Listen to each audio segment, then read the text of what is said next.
Now, picture this. A horizon so flat and so featureless that it feels as though the world simply ends at the edge of your vision. There are no mountains to break the wind, no forests to shield the sun, and most crucially, no trees to build a home. It is 1888, on the Great Plains of America, and you are standing in the middle of a screaming white wall of ice. The wind is moving at 80 miles per hour, carrying with it millions of tiny, jagged ice crystals that don't just fall, they strike like needles, scouring the skin and blinding anyone foolish enough to open their eyes. For hours, the sound has been a deafening, rhythmic roar. The sound of 1,000 freight trains passing inches from your ears. But then, quite suddenly, the sound stops. Not because the wind has died down far from it, but because the snow has finally crested the peak of your home. You are 6 feet underground, and the world above has vanished. Inside, it is eerily quiet. The only sound is the soft, rhythmic crackle of a fire burning buffalo chips dried manure in a small iron stove. It is warm, surprisingly warm. While your neighbors in their wooden cabins are likely shivering in temperatures well below zero, your thermometer reads a steady, comfortable 55 degrees Fahrenheit. You feel safe. You feel like you have outsmarted the deadliest blizzard in a generation. You breathe a sigh of relief, leaning back against the cool, damp walls of your dugout. And that is the exact moment you have effectively sealed your own coffin. Here's what everyone missed about the Great Blizzard of 1888. It wasn't just a storm of cold, it was a storm of pressure. As the snow piled up over the chimneys and ventilation shafts of these subterranean homes, it created a hermetic seal. The fire in the stove didn't go out immediately. It kept burning, hungrily consuming the limited oxygen left in that small, earth-walled room. And as the oxygen levels plummeted, the fire began to produce carbon monoxide, a silent, odorless, and invisible killer. This was the black suffocation. In the morning, when the sun finally broke through the clouds, search parties would find these dugouts completely buried, appearing as nothing more than gentle mounds on a white landscape. Inside, they would find families who looked like they were merely sleeping. No signs of struggle, no frostbite, and no fear on their faces. They had engineered the warmest, most efficient homes on the frontier. And in doing so, they had accidentally built the perfect gas chamber. The tragedy of the living tomb is a story of physics versus survival, a tale of how the very earth that protected the pioneers became their executioner. To understand how we got here, we have to look back at the impossible choice faced by thousands of families who headed west, because the American dream was, in reality, a nightmare of engineering. Think about that for a second. The United States government passes the Homestead Act of 1862, promising any citizen 160 acres of land for almost nothing. It was a siren song that pulled people from the lush, timber-rich forests of the East and the crowded cities of Europe. They arrived in places like Nebraska, Kansas, and the Dakota Territories with dreams of grand farmhouses and sprawling barns. But when they stepped off the wagons, they found a landscape that was essentially a biological desert for construction. There were no oaks, no pines, no maples. There was only a sea of grass that stretched for hundreds of miles, its roots reaching deep into the thick, heavy clay of the prairie. The settlers were caught in the treeless trap. If you wanted a wooden cabin, you had to haul timber from hundreds of miles away at a cost that exceeded the value of the land itself.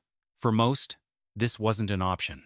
They were forced to innovate using the only material available, the ground beneath their feet. This led to the birth of the Soddie and the dugout. The dugout was the more primitive of the two, often excavated directly into the side of a hill or a ravine. The front wall might be made of stacked sod bricks, but the other 3 walls and the floor were the raw, unyielding earth of the plains. The numbers don't lie. The thermal properties of these structures were, on paper, a masterpiece of natural insulation. While a standard timber cabin was a thermal sieve, leaking heat through every crack and knot in the wood, a dugout utilized the massive thermal lag of the earth. We are talking about walls that were 2 to 3 feet thick, made of compacted prairie sod, a dense weave of grass roots and soil. But the real secret was the frost line. In the Great Plains, even when the surface temperature drops to a bone-chilling -40 degrees Fahrenheit, the temperature of the soil just 6 feet down remains a constant, reliable 50 to 55 degrees. The pioneers had discovered geothermal heating a century before it became a modern buzzword. They were living in a thermal battery that absorbed the heat from their bodies and their small stoves during the day and radiated it back at night. However, this thermal stability came at a horrific price. The traditional wooden cabin, for all its flaws, had one major advantage. It breathed. Air could circulate through the gaps in the logs. But a dugout was a heavy, airtight box of damp clay. And when the great die-up of 1886 and 1887 devastated the cattle industry, the settlers realized that the weather was becoming increasingly erratic. The flash freeze events were becoming more common meteorological anomalies, where the temperature could drop 70 degrees in a single afternoon. Let that sink in. You could be out in your fields in shirt sleeves at 2 o'clock in the afternoon, and by 4 o'clock the mercury has plunged so far that your breath freezes into ice crystals before it even leaves your mouth. In a wooden cabin, this meant instant peril. The wind would whip through the walls, and unless you had a massive supply of seasoned hardwood, you would be dead from hypothermia by midnight. The wooden walls simply could not provide enough R-value, a measure of thermal resistance, to combat the sheer velocity of a polar vortex. In a timber home, the frost heave phenomenon was a constant threat. The ground beneath the house would freeze and expand with such force that it could literally explode upward, snapping the floorboards and tilting the entire structure until it collapsed. The pioneers in their dugouts watched these wooden houses fail and felt a sense of superiority. They were warm. They were shielded from the wind. They were safe behind 3 feet of Nebraska marble, the local name for the thick, root-tangled sod. But they were ignoring a fundamental law of survival. Every fire needs to breathe, and every human needs to exhale. In their quest to seal out the cold, they had forgotten to account for the weight of the snow and the direction of the wind. During the Great Blizzard of 1888, famously known as the Children's Blizzard, because of the high number of school-aged victims, the snow didn't just fall, it drifted. It moved across the flat plains like a liquid, filling every depression and ravine. For those living in dugouts, this was a death sentence. As the drifts reached 10, 15, and 20 feet in height, they didn't just cover the windows. They acted as a structural weight of thousands of pounds pressing down on the ridgepole, the single heavy timber that held up the 5-ton sod roof. But even if the ridgepole held, the snorkel problem remained. A dugout required a chimney for the stove and a vent for fresh air. In the chaos of an 80-mile-per-hour blizzard, these vents were quickly choked with ice and snow. Most settlers had their chimneys located just a few feet above the ground level of the hill they were dug into. As the white hurricane raged, the snow would eventually crest the top of the chimney. At first, the family inside wouldn't notice. The fire might flicker or burn a bit more blue than orange, a warning sign of oxygen depletion, but the warmth remained. They would feel a strange, heavy lethargy. They might think it was just the stress of the storm or the comfort of the heat. They would lie down for a nap, waiting for the wind to die down so they could dig their way out. But as they slept, the stove continued to pump carbon monoxide into the room. Because the dugout was so well constructed, so well sealed against the environment, there was nowhere for the gas to go. It lingered, displacing the oxygen, filling the subterranean chamber from the ceiling down. This was the ultimate irony of the American frontier. The families who were the best builders, the ones who made the tightest seals, the thickest walls, and the most secure roofs were often the ones who didn't survive the night. They had created a perfect thermal environment that was biologically uninhabitable. The survivors were often the ones whose homes were failures by engineering standards, those with leaky roofs, cracked walls, or poorly fitted doors that allowed a freezing, life-saving draft of fresh air to fight back against the creeping black suffocation. The engineering of the dugout was a desperate response to a desperate environment. It was a structure born of necessity, built by people who had been promised a paradise and found a frozen void. They used the earth as their shield, not realizing that the earth has no allegiance to the living.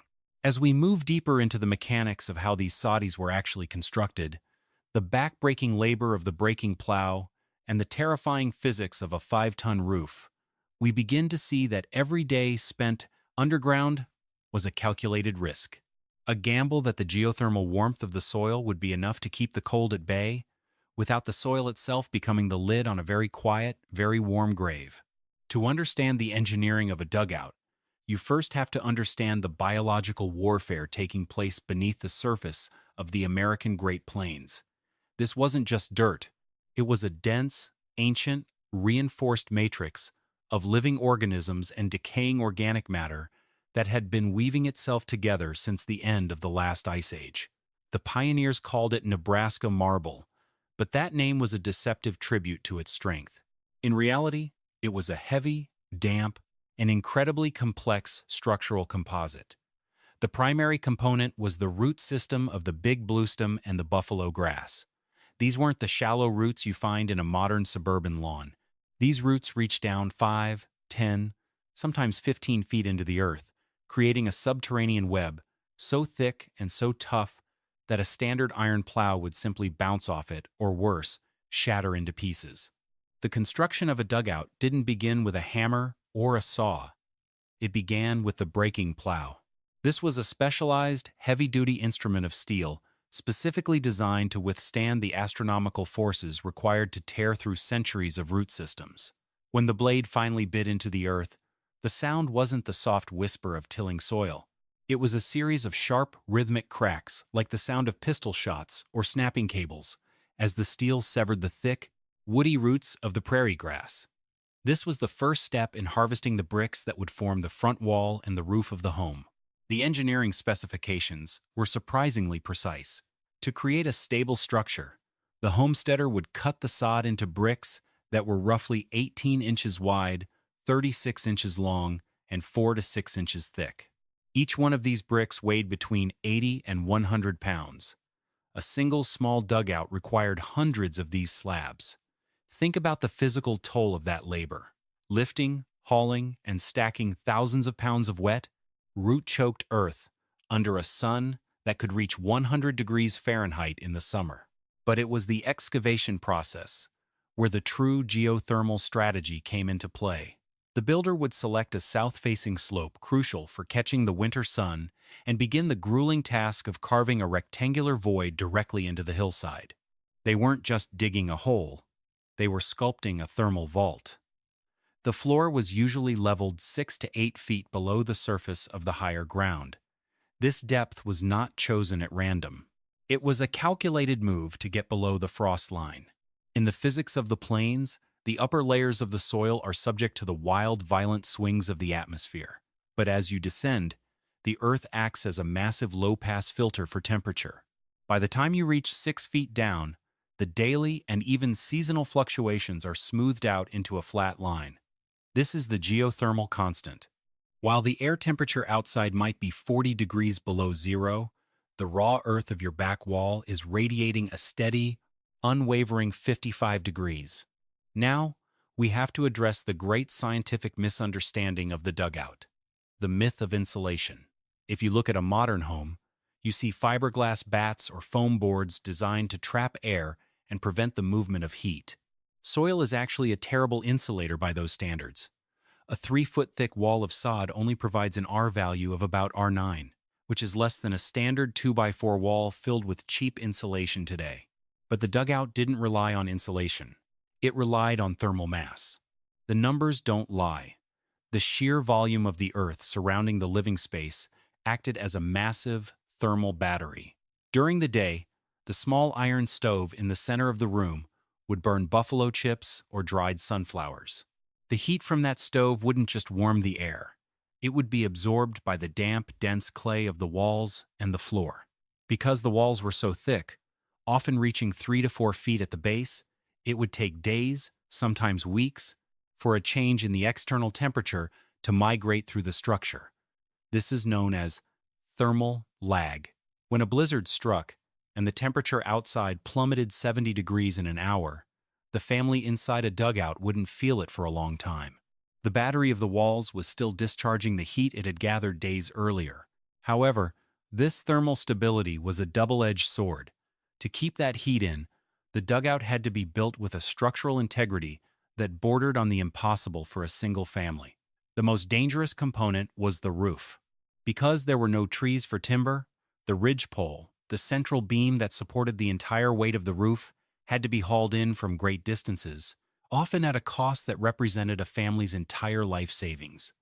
This pole, usually a single massive trunk of cottonwood or cedar, had to support a load that would make a modern engineer shudder. To build the roof, the pioneer would lay the ridge pole across the center of the excavation, then lean smaller rafter poles of willow or brush against it. Over these poles, they would layer thick mats of prairie hay to prevent dirt from sifting down. And then they would add the sod. 2 layers of thick, wet Nebraska marble were placed on top of the hay, grass side down, to create a weather-tight seal. Let that sink in for a moment. A standard roof for a 14 by 16-foot dugout could easily weigh more than 5 tons. That is 10,000 pounds of wet earth, held up by a single piece of wood and a few sticks of willow. Every time it rained, that weight increased. The water would soak into the sod, turning the roof into a massive, heavy sponge. If the ridgepole had even a single hidden knot or a hairline fracture, the result was a catastrophic, instantaneous collapse. There were no warning signs, no time to run. One moment you were eating dinner, and the next you were buried under 5 tons of mud and roots. This constant threat of collapse created a unique psychological environment. Survivors of the era spoke of the sod creak, the terrifying low-frequency groan of the ridgepole as it adjusted to the shifting weight of the earth above. It was a sound that lived in the back of your mind, a reminder that you were living at the mercy of gravity and a single piece of timber. And then there were the biological realities that no historical drama ever captures. These weren't clean, cozy hobbit holes. They were living, breathing ecosystems. The walls were made of organic matter, which meant they were a haven for every insect and parasite on the Great Plains. Bedbugs, fleas, and spiders didn't just visit. They lived in the very fabric of your home. During a heavy rain, the roof wouldn't just leak water. It would leak black rain, a mixture of soot from the stove and dissolved mud, that would drip onto the beds and the food. It was common for a mother to have to hold an umbrella over the stove just to keep the evening meal from being ruined by falling silt. But the most insidious threat, the one that would eventually lead to the tragedy of the 1888 blizzard, was the engineering of the ventilation. A dugout was, by its very nature, an attempt to seal a human being inside a vacuum of earth. To keep the warmth from escaping, doors were often heavy and padded with rags. Windows, if they existed at all, were small, fixed panes of glass or even oiled paper. The only way for fresh air to enter was through the chimney or a small snorkel vent. The snorkel was a primitive but necessary piece of engineering.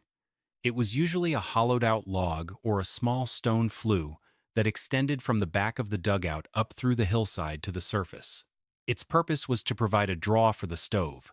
In a standard house, a chimney works because hot air rises, creating a vacuum that pulls fresh air in through cracks in the doors and windows. But in a dugout, there were no cracks. If the snorkel or the chimney became blocked, the physics of the room changed instantly. The fire in the stove would begin to starve. When a fire is oxygen-deprived, it doesn't just go out, it changes its chemical output. It begins to produce carbon monoxide, a gas that is slightly lighter than air and completely undetectable to human senses. In a subterranean room with 3 feet of earth on all sides, there is no cross-ventilation to disperse this gas. It begins to pool at the ceiling, slowly descending, like an invisible, heavy curtain. Think about the technical precision required to survive in such a space. You had to balance the need for thermal mass, the thick, airtight walls that kept you from freezing with the need for a constant, dangerous exchange of air with the lethal environment outside.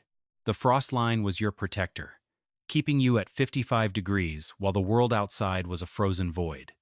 But that same frost line was also the boundary of your tomb. The moment the snow began to drift, the engineering of the dugout shifted from a masterpiece of geothermal survival to a mechanical failure of the highest order.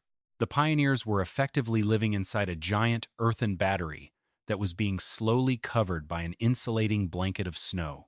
As the drifts climbed higher, reaching the top of the chimney and the mouth of the snorkel vent, the thermal lag that had been their greatest ally became their greatest enemy. The heat stayed in, but the life-sustaining oxygen could not get through the wall of white. They were trapped in a structure that was too well built. They had successfully engineered a home that could withstand 80-mile-per-hour winds and 40 below zero temperatures, but they had failed to account for the fluid dynamics of drifting snow. As the blizzard of 1888 began to pack the snow into a concrete-like consistency against the hillside, the vents were sealed with a pressure that no human hand could clear from the inside. The dugout was a contradiction of the frontier spirit.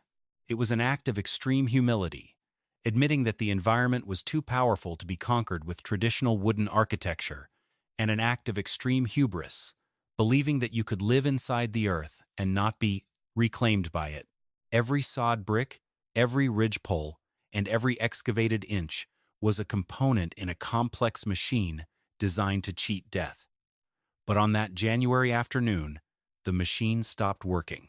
The physics of the living tomb took over, and the very engineering that had promised safety began to facilitate a silent, warm, and terrifyingly efficient end. To grasp the true genius and the ultimate tragedy of the dugout, we have to look past the dirt and the grass and analyze the invisible war of thermodynamics happening within those thick, earthen walls. This was the geothermal battery in action. While a modern home uses thin layers of fiberglass to block heat, the dugout relied on a concept called thermal lag. It is a simple principle of physics with life or death consequences. Imagine a wave of heat or cold moving through a solid object. In a thin wooden wall, that wave travels in minutes. But in 3 feet of compacted, root-dense prairie soil, that wave moves at a glacial pace, roughly 1 inch per hour. This meant that the pioneers were living in a house that existed in a different temporal reality than the weather outside. When the sun beat down on the plains at noon, the heat wouldn't reach the interior of the dugout until the middle of the night. Conversely, the biting chill of a midnight freeze wouldn't penetrate the walls until the following afternoon. The earth was essentially a massive low-pass filter, smoothing out the violent, jagged spikes of the prairie climate into a gentle, manageable hum. The numbers don't lie. At a depth of 6 feet, the soil ignores the seasons entirely, clutching onto the mean annual air temperature of the region, a steady, unwavering 55 degrees Fahrenheit. But this thermal stability was a predatory trap. Because the walls were so effective at holding onto heat, the settlers often became complacent. They didn't feel the first sharp bite of a pressure drop. They didn't hear the subtle shift in the wind's frequency.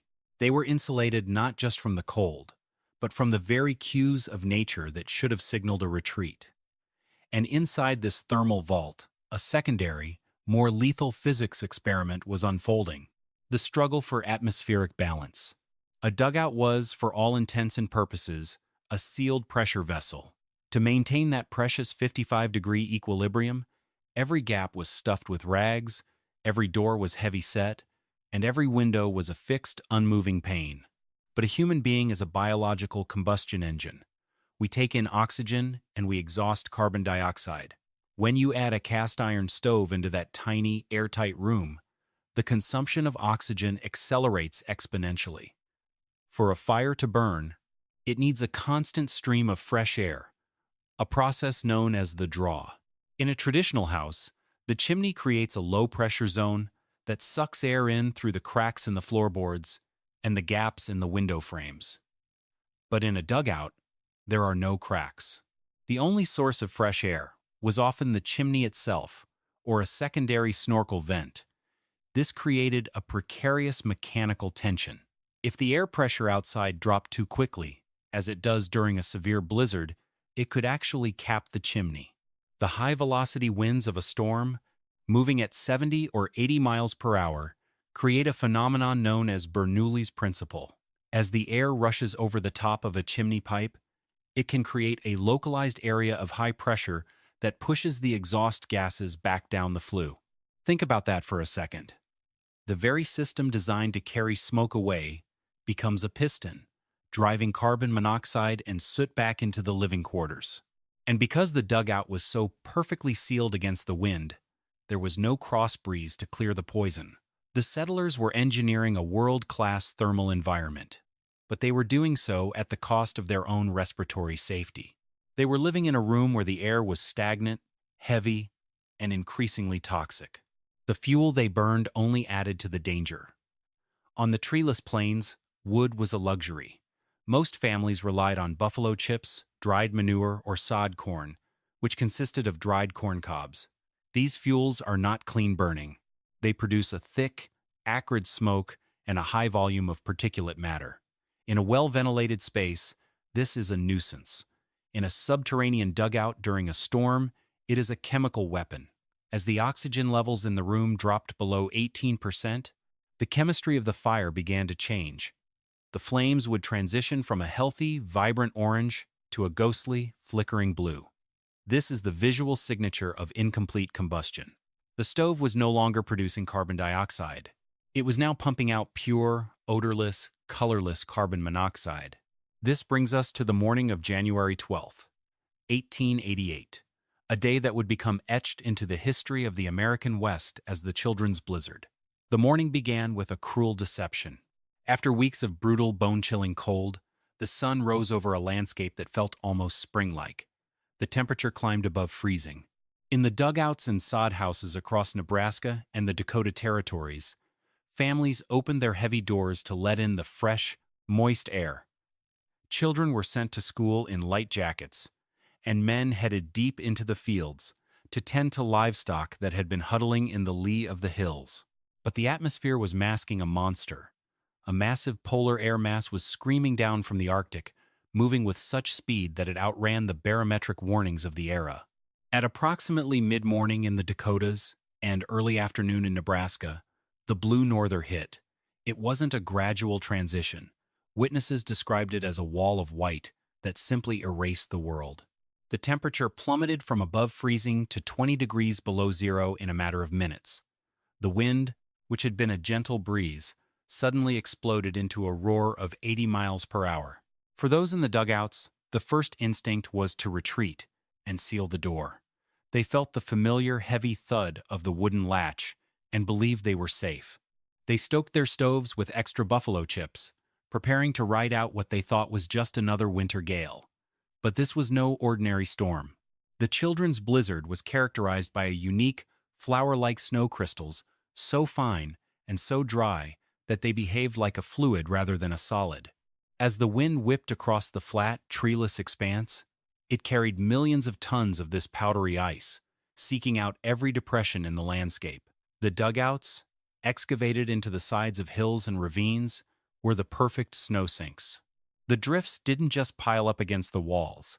They flowed over the roofs, filling the excavated entryways and surging over the chimney tops. Inside the dugout, the transition was terrifyingly subtle. First, the light vanished. The small windows, already frosted with internal condensation, were suddenly plunged into total darkness as the snow climbed past the glass. Then, the sound began to change. The deafening, rhythmic thrum of the wind, a sound that usually vibrated through the very bones of the earth, began to muffle. It faded from a roar to a hum, and then to a silence so absolute it felt like a physical weight. Let that sink in. You are 6 feet underground, and the world above has been replaced by a silent, white ocean of ice. You are warm, still hovering near that geothermal constant of 55 degrees, but you are now entombed. The weight of the snow on the roof was the next mechanical failure to manifest. A 10-foot drift of snow isn't just fluffy powder. It is a structural load. A single cubic foot of packed snow can weigh up to 20 pounds. Over the surface area of a standard dugout roof, that adds up to thousands of additional pounds of pressure pressing down on the ridgepole. The sod creak intensified. The heavy cottonwood timber at the center of the ceiling, already straining under 5 tons of wet earth, began to groan under the added weight of the blizzard. Pioneers reported hearing the sounds of the wood fibers snapping, one by one, like the slow-motion firing of a rifle. Every pop was a reminder that the only thing between the family and a crushing death was a single piece of timber harvested from a creek bed 100 miles away. But the most immediate threat wasn't the collapse of the roof. It was the pressure on the door. because most dugout doors opened outward to save precious floor space inside the accumulating snow, acted as a biological lock. As the drift grew to 5, 10, then 15 feet, it exerted a force of hundreds of pounds against the wooden frame. A man could throw his entire weight against the door, and it wouldn't budge an inch. They were effectively locked in a vault of their own making. By the evening of January 12th, thousands of families were huddled in their subterranean homes, unaware that their ventilation systems were being systematically choked off. The snow had crested the chimneys. The snorkel vents were filled with ice crystals, frozen solid by the moisture of the family's own breath, exhaled into the freezing air. The geothermal battery was still working. The walls were still radiating warmth, but the oxygen was disappearing. Here's what everyone missed about those final hours. The symptoms of carbon monoxide poisoning are tragically similar to the symptoms of simple exhaustion. You feel a heavy lethargy. Your head begins to throb with a dull, rhythmic ache. You feel a sense of warmth and peace. In the flickering light of a dying, blue-flamed stove, many parents likely thought they were just finally relaxing after the terror of the storm's onset. They would tuck their children into the heavy wool blankets, lay down themselves, and wait for the morning. The physics of the living tomb were now complete. The high thermal mass of the earth prevented them from freezing, which in any other circumstance would be a triumph of engineering. But by keeping them warm, the earth also kept them still. It kept them from realizing that the air was gone. In a wooden cabin, the freezing cold would have kept them awake, shivering, moving, and fighting to stay alive. In the dugout, the comfort was the killer. When the sun finally rose on January 13th, the Great Plains were a transformed world. The ravines had been leveled. The hills had been reshaped. To the search parties moving across the landscape, the dugouts were invisible. There were no chimneys sticking out of the snow, no paths cleared to the doors. There were only smooth white mounds of ice. The rescuers would look for the telltale sign, a small, yellowed circle in the snow. This was the breath hole, a place where the rising heat from a chimney or a vent had managed to melt a tiny, narrow shaft through the drift. If they found a breath hole that was still puffing a faint wisp of smoke, there was hope. But in many cases, they found holes that were cold and clear. When they finally dug down to the doors and breached the interior, they were met with a sight that defied the logic of the storm. Inside, the temperature was often still a comfortable 40 or 50 degrees. There were no signs of the frantic, desperate struggle for warmth that they found in the wooden shanties. There were no frozen limbs or huddling corpses. Instead, they found families who looked like they had simply stopped in the middle of a sentence. A mother sitting in a chair with a book, a father at the table, children in their beds. The numbers don't lie. The mortality rate from the 1888 blizzard was staggering, but the cause of death was split along engineering lines. In the timber houses, the victims died of hypothermia, their bodies unable to keep pace with the loss of heat to the wind. But in the dugouts, the victims died of black suffocation. They had solved the problem of the cold so effectively that they had created a new, more efficient way to die. The engineering of the dugout was a masterclass in adaptation, a testament to the human ability to use the very skin of the earth to hide from its wrath. But it was also a grim reminder that in the world of survival physics, every solution carries a hidden cost. The thermal battery that saved them from the frost also provided the perfect conditions for a silent, atmospheric execution. As the settlers of the Great Plains learned the hard way, the earth can be a mother, providing warmth and shelter in the midst of a white hurricane, but it can just as easily become a tomb, sealing its inhabitants away in a quiet, warm, and airless embrace. The forensic data gathered in the months following January 1888 tells a story that upends every conventional notion of architectural success.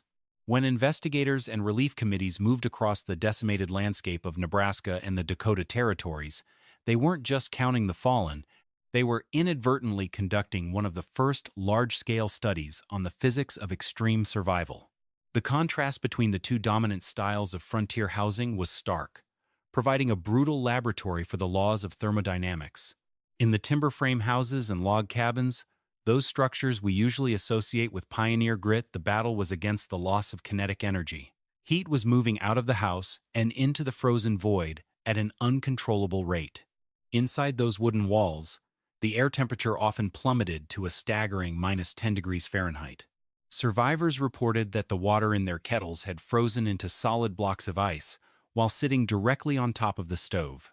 The victims found in these structures showed the classic signatures of hypothermia, the ice skin effect, where the moisture in the skin freezes into a crystalline mask, and the curling of the body into a tight fetal position as the heart made its final, desperate attempt to protect the core. But when the search parties moved to the dugouts, they entered a different physical reality altogether. The numbers don't lie, and they reveal a terrifying irony that haunts the history of the Great Plains. Inside a subterranean dugout buried under 10 or 15 feet of snow, the air temperature was often still a steady, comfortable 50 degrees Fahrenheit. That is a 60-degree difference compared to the wooden cabins just a few miles away. By every metric of thermal engineering and R-value efficiency, the dugout settlers should have been the victors of the 1888 blizzard. They had successfully utilized the geothermal constant of the Earth to create a warm sanctuary in the middle of a polar vortex. Yet, the mortality rates in some districts were nearly identical between the cold houses and the warm ones. Why? Because the very efficiency of the Earth as a thermal battery created a biological deadline that the leaky timber homes avoided. In a wooden cabin, the wind was a killer, but it was also a scavenger. It cleared the atmosphere. Every few minutes, a fresh blast of oxygen-rich, albeit freezing, air would surge through the gaps in the logs, refreshing the room and preventing the buildup of toxic gases. In the dugout, there was no such relief. Think about that for a second. The perfect builder, the man who had spent months meticulously cutting 3-foot sod bricks and sealing every hairline crack with damp clay to ensure his family's comfort, was actually shortening their survival window with every move he made. Every seal he perfected was another minute shaved off their oxygen supply. Forensic records from 1888 highlight a recurring, haunting detail found in many of these living tombs. The survivors, the ones who were found alive when the snow was cleared on January 13th, were almost always the ones who lived in the failed homes. They were the families whose ridgepoles had started to sag under the weight, creating a small, jagged gap in the roof. They were the ones whose doors were poorly fitted, allowing a screaming, freezing draft of 80-mile-per-hour air to cut through the interior warmth. That draft, which they likely cursed as they huddled together for warmth, was the only thing keeping the carbon monoxide levels below the lethal threshold. It was a mechanical failure that saved their lives. Let that sink in. The settlers who had built the best homes, those with the thickest walls and the most airtight seals, were the ones found sitting peacefully at their tables, dead from black suffocation. The fire in their stoves had reached a critical state of oxygen starvation, known as incomplete combustion. As the oxygen level in the dugout dropped below 16%, the chemistry of the buffalo chip fire shifted. It stopped producing carbon dioxide and began pumping out pure, odorless, and colorless carbon monoxide. Because the dugout was a subterranean vault, this gas didn't rise and escape. It pooled. It filled the room from the ceiling down, displacing the life-saving air. The victims didn't feel like they were dying. They didn't gasp for breath. The carbon monoxide simply bound to their hemoglobin, tricking their bodies into thinking they were fully oxygenated, while their brains slowly shut down from hypoxia. They felt a sense of heavy, warm peace, a geothermal sleep that they never woke up from. There is a profound, almost spiritual duality to the soil of the Great Plains that we must confront. To the homesteader, the earth was everything. It was the source of their wealth, the floor of their kingdom, and for many, the very walls of their sanctuary. They crawled into the ground like children returning to the womb, seeking protection from a sky that had turned into a weapon of ice and wind. They bet their lives on the fact that the earth is a slow, steady protector, that the warmth of the summer sun would wait for them deep in the clay through the darkest days of January. And in a purely mechanical sense, the earth kept its promise. It stayed warm. It stayed silent. It stayed still. But the earth is also a consumer of the dead. It is the destination for all things that stop breathing. The tragedy of the 1888 blizzard serves as a grim warning for anyone who looks to the subterranean world for total security.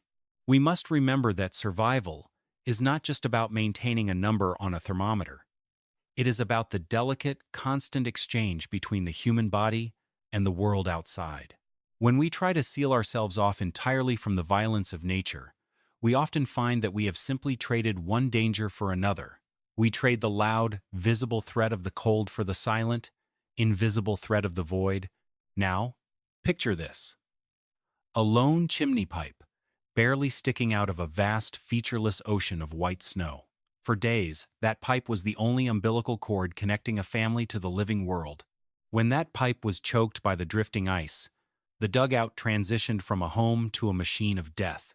This isn't just a story from the 19th century. It is a fundamental lesson in engineering and human psychology.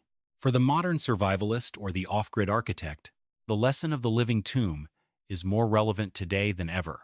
We are currently living through a renaissance of earth-sheltered architecture and subterranean builds, driven by a desire for energy efficiency and a connection to the land. The appeal is obvious. The geothermal constant of 55 degrees remains the most efficient way to regulate a home. But the physics of black suffocation have not changed. If you are building into the earth today, you are essentially building a complex machine that requires mechanical intervention to remain biologically habitable. Without a multi-stage ventilation system, without a dual-pipe pressurized intake, and without the modern luxury of a functioning carbon monoxide detector, a subterranean home is still just a very sophisticated grave waiting for the right set of meteorological conditions. Never, under any circumstances, should you attempt to build or inhabit a subterranean structure without a professional engineering audit of your air exchange rates. The stakes are exactly what they were in 1888, the difference between a cozy night's sleep and a permanent one. As we look back at those mounds on the prairie, we shouldn't just see primitive holes in the ground. We should see a testament to a people who were willing to become part of the earth itself to find a future. They used the Nebraska Marble to fight a war against a climate that didn't want them there.